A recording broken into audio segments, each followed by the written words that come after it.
ആ ചുമ ഉണ്ടായിരുന്നു, ചൊറിച്ചിലുണ്ടായിരുന്നു, വോമിറ്റിംഗ് ഉണ്ടായിരുന്നു, എല്ലാം ഉണ്ടായിരുന്നു. അതുകൊണ്ട് ഞാനിപ്പോൾ ബാക്ക് ടു ഹോമാണ്. I am so lucky to have my husband. പിന്നെയും പറയുന്നത് പൊക്കി പറയല്ല കേട്ടോ. ഇത്രയും നല്ല ഹസ്ബൻഡിനെ കിട്ടണ പുണ്യം ചെയ്യണം.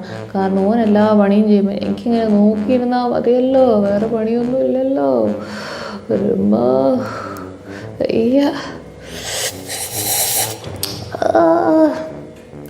അപ്പോൾ വീഡിയോ ആയിട്ട് ഞാൻ വരും. എല്ലാവരും എൻ്റെ ചാനൽ ലൈക്ക് ചെയ്യുക, ഷെയർ ചെയ്യുക, സബ്സ്ക്രൈബ് ചെയ്യുക കേട്ടോ. വിട്ടുപോയല്ലേ. ആമിന നിഫാസ്.